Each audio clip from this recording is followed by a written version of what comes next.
But I made a poll on YouTube because I, as I imagine a lot of you guys are, was curious what the general consensus on Lydia's strength is.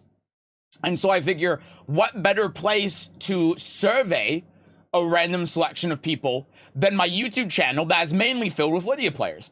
So I made a little poll on YouTube and asked people to say where they think Lydia falls in the tier list. We can take a look at it. Here's the poll that we made. So 6% think that she's top 10, 12% think that she's top tier, 67% think that she's mid to low tier, and 15% think a bottom 10, which is actually a little bit surprising because about the same, you know how many people say that Lydia's bottom 10, right? She's not seen as being bottom 5 anymore.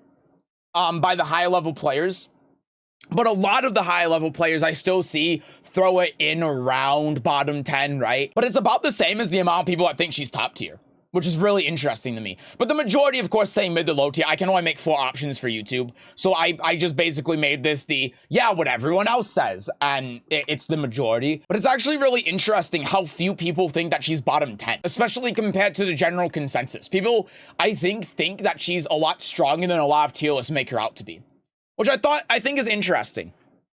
And like Sensei said, Lydia is weird because you've heard my stance on her. I think she's a really strong character, but only in the right hands. If you give Lydia to someone who hasn't played Lydia before, you're not gonna perform well with her. She requires a lot of character knowledge. She's a very big legacy character. She requires a lot of game knowledge, fundamental knowledge, character specific knowledge, because matchups for Lydia are so important, and that makes it really difficult. Even though I think that she's up here, top tier or top 10, depending on perspective, I understand why a lot of people say that she's here. I was actually kind of assuming that would be split between mid and low tier and bottom 10, but it's a lot more in the mid to low tier, right? Instead of bottom 10. Like, generally speaking, then, most people think that she's somewhere in the top, 20 of characters, which is a lot more than I would think. So, I mean, the comments here, I believe she'd be higher up if her stances weren't forced. I still love to play her, though. And see, this is something where I differ, because I don't think that her stances being forced is really an issue. I think it creates the perception that you have to use her bad mix-ups out of stance, but there are a lot of ways around the forced stance, which you see me use all the time.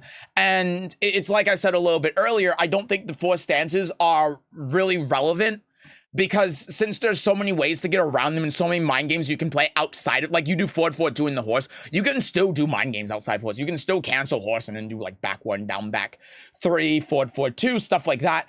And you can also just transition directly into wolf from horse. You don't have to do anything in horse. So I don't think it really matters. Next thing is Rainbow Neos, and he made a video on this. I agree with him. She's very strong, but very hard to pilot. Lydia and Huarong are in a similar place, and I agree with this. Huarong is also a really strong character that I would argue is top tier. But even though we say, oh bro, Huarong break, they did buttons, Huarong's very difficult to play at that level. So I agree with him completely that it's Lydia can potentially be top tier, but it takes a good pilot. And in my mind, that makes the character top tier if they have the potential to do that. But I can also understand why not. Mid-tier, but playing you, she's top 5. Well, that's nice. I wouldn't say I'm that good. I don't think I can make her top 10. I think there are other people that could. I don't think I can play her that well. Shomini said, similar to Oscar, she's a solid character in a game with a bunch of broken ones, and that makes her bottom 10. He can get crazy strong, but it's something you actively have to earn throughout the match via stacks, as opposed to, let's say, for example, Akuma, who at the press of a button becomes similarly oppressive. The philosophy extends to mitigating her weaknesses, tracking lows, you name it. There are many characters similar, not better upsides. And I agree with this, right? I agree that characters can just do what Lydia can do, but they don't have to work for it. Like what we're talking about here, tracking lows, etc. These are all common issues that are brought up with Lydia, but there are ways to mitigate this and make these not big issues, especially with her tracking. And you see me abusing the realignment on back 1 and running 1 and forward 4-2 and stuff like that all the time. But I do agree that it takes a lot more work. She is a lot worse in clutch situations because of that, and that's why I say you have to be a specialist with Lydia. You have to play her a lot in order to be able to perform with her and make those non-issues, whereas you could just play Dragunov and just go down 2, and it's fine. So again, this is something I completely agree with. I just have a completely different mindset when it comes to, let me put it this way.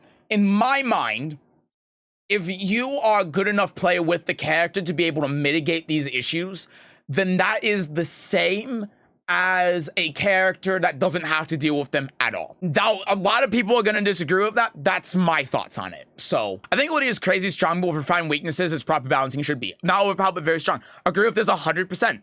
Really good mids, great punishment, underrated lows. I agree. It's risky because risk is involved. Doesn't mean the utility isn't there. Agree 100%. Some solid counters, good utility with parries and sabakis. There's good momentum tools, which matters since Tekken 8 is a very momentum-heavy game. I agree 100%. I think this is a thing where a lot of people miss the mark when they talk about, like, hey, Hachi doesn't have good lows. That's true, but with how chip damage works and how heat works and how the momentum shift works in this game, having those tools, I think, is more important than having lows. And even though Lydia doesn't really play like normal Tekken, there's a reason why she has a bunch of Virtual Fighter input. She plays a lot more like a Virtual Fighter character than a Tekken character. That doesn't mean that those strengths aren't there. And that's another reason why I say that she's a specialist character. But this kind of sums up how I feel completely. Low middle tier, her heater's honestly top 5 with having 3 reversal breaking moves, and her punishes are pretty good, but she's very beatable. She's very steppable, lows leave her more minus than plus, very linear on neutrals. All in all, she's all right, because she uses some buffs like her down back 4, meaning more, and safer moves and quicker recovery. And I agree with all of this, right? I agree that she definitely has weaknesses, and it's like I say, you know, she can make up for those, but it's undeniable that those weaknesses exist. And that's what makes her difficult, because a lot, and you see a lot of Lydia players who just don't really bother with that and go, it is what it is, and then use everything and don't try to like specifically beat these situations where she's weak in. But she could use some buffs to round her out. I think that there's a little bit of tweaking that they could do with her. Buff a couple of things like her down back 4, you know, nerf some other things like keep her in line. But I think generally balance-wise, she's in a really good spot. She needs more quality of life things than anything, but there are some things that she has that doesn't make sense, and I think a few buffs wouldn't make sense. This person was one of the first people to comment. They said, is it really true people don't play Lydia and think she's weak? Most people think that she's broken, brain dead, annoying 50-50 character. Basically what I replied is, there definitely is that, like, when you look at social media, like on Twitter, Reddit, and some other places. But generally, at high level and pro level play, people don't think that she's broken or brain dead. They might say that she's annoying and she has really dumb 50-50s and stuff like that, but not really broken, brain dead stuff like that. Lydia's cool. Honestly, I don't care about tier list. Kuma's low tier, rank 2, 1 Tekken Mode 2 with her. Dulcim's low tier, Crimson 1 Red Bill. And you know, actually, Dulcim is a great example. Right? Only the way you play is what matters. I agree with this 100%. And Dulcim is an amazing example, because Dulcim, historically in Street Fighter 4, was considered a bottom tier garbage character. Until, and I don't remember who it was, but until you got one Dulcim player who took Dulcim in the tournament and tore everyone up with him. Showed everyone Dulcim's true potential, because Dulcim is a very, very difficult specialist character. So if people pick up Dulcim and they don't know how to play him, they're gonna go like a lot like Lydia. This character's bad, move on. Character gets released as DLC, bad, move on. But you have very, very few dedicated Dulcim mains that try to make him work and look at those disadvantages and go, we can make this work. And you got one Dulcim player, and maybe it was Street Fighter 5, but you got one Dulcim player who went to a major tournament and kicked everyone's ass with him, and then overnight, everyone started seeing Dulcim as a top tier character. From bottom of the barrel trash to top tier overnight.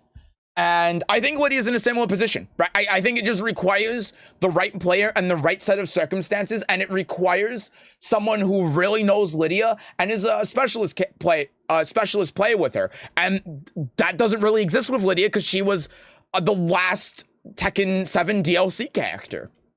But I think there's a lot of parallels, and I think this is a great example. That's fair, but the question kind of becomes one of skill ceiling. Yes, you can become crazy strong with her, similar again to Asuka and King Ray Jr. Fergus, but wouldn't similar effort, skill, knowledge net bigger results on a different, stronger character? I agree with you on Xiaoyu and Yoshi, but I don't agree with other characters that are seen as top tier, like Claudio. I think Claudio's a good example of a character that's seen as top tier. Some people say that he's top 10, but it's very simple. Doesn't have a high skill ceiling. And I think that Lydia's skill ceiling outperforms Claudio's.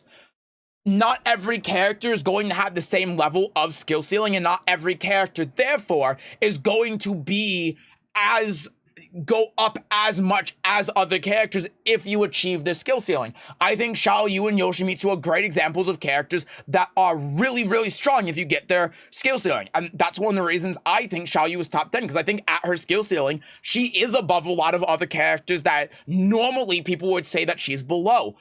But I don't think a character like Dragunov, for instance, is going to be that much stronger than he is right now. Like, he's not going to go up any placements if you get his skill ceiling. But other characters that are slightly below him, like even Jin, for instance, because, you know, Jin is a little bit of a more complicated character, definitely has a bigger skill ceiling than Dragunov, could potentially eclipse a character like Dragunov if you are a legacy specialist Jin player that's been playing him for the past 20 years. I think she's inconsistent. They need to take some of that power away from he and put some of it back into a normal kit. See, this is opinion I had too when she came out, was her being inconsistent, and that's one of the reasons I didn't say that she was top tier when she came out. But as you play her, she becomes more and more consistent. As you understand the situations, you burn it into your muscle memory, and you understand, like, you do this here, you do that here, and you know all of the matchups and what to do against all of the matchups.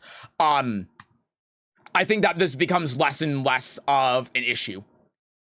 Got two more here. Very limited amount of viable tools and strategies, so as the defender, there's very little mental stack. Stance mind game is not in her favor, but she'll go in the heat, and that's her one chance to win. And this is why I say don't force the mix-up, right? Because we talk about the stance mind game, and you have a limited amount of viable tools and strategies, and I think that this is the case when you take like what is typically seen as normal tools or strategies in Tekken, especially Tekken 8, because most characters, you go in the stance, you do a mix-up, right? Lydia can't really do that. The way that she goes about mixing up the opponent is a lot less conventional. Like, you see me do back one into forward 2 a lot. That's not conventional. A lot of people ask me why I do that, and a lot of people, they do the back one into like 1-2-2 or 2-4, something like that as a frame trap, because that's more conventional. You are +2, the frame trap is to do something so that they cannot jab you, right? But if you utilize like back one, the forward 2, as long as you get the link, you're beating like almost any move that the opponent can conceivably do except jab. And if you're willing to take that jab, then you get a lot of reward out of that. It is not normal, the things that she has to do. Like, again, forward 2, cancel stance, back 1, down back 3. Something I bring up a lot because it's a very, very simple thing that Lydia can do, but no other character in the game does that. What other character in the game has some sort of forced stance transition where you cancel the stance and then do something outside of stance? Think of Zafina, right? If you do something that goes into Scarecrow, and then you manually cancel out Scarecrow, and then do something out, like, in neutral, that doesn't make any sense. Ignore the fact, of course, that you can cancel like 1-3 into stance, but I think it's a decent example. Think of Yoshi, right? You go in the Kincho of Yoshimitsu. You're not gonna go in the Kincho of Yoshimitsu, go out of stance, and then do like, I don't know, from like sword sweep. That's just not something that you do unless you do the down 1 cancel. Lydia is alone in how she does that, and I think that adds a little bit of complexity to her because Tekken players aren't used to that, and they're used to having a little bit of a homogenized way of approaching the game. And so I see this opinion a lot, but I think it just requires a different line of thinking, and that's why I believe that having my experience playing R3D fighting games like Soul Calibur, where that stuff does happen a bit more, is nice. For example, with Talon, one thing that you'll commonly do is you'll do like AABA, Wind Charmer, don't do anything in Wind Charmer, and then like try counter hitting them with 6B. That's something that you do. So though that is an idea that I have in my head because I'm used to that in Soul Calibur that I can utilize in Tekken. But for Tekken players, that's not something they really think about because that's something that doesn't exist in Tekken. A lot of things with Lydia just require a different line of thinking.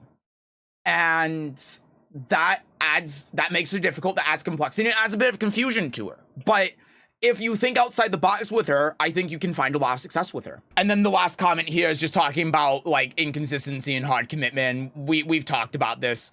You can overcome your weaknesses, but for me, damn hard work. Yeah, and you have to be dedicated, right? You have to be dedicated to playing Lydia in order to be willing to do that. I, of course, am.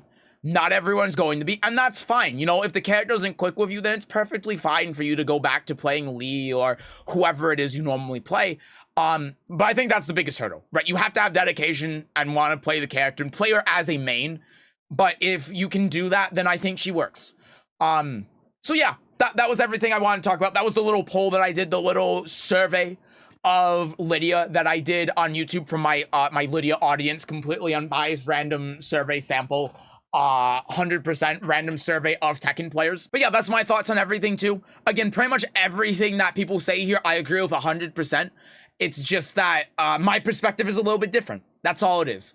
But yeah, I think she's really solid. I think if you dedicate yourself to her, then she can work, but you have to be willing to do that, and you have to really like the character.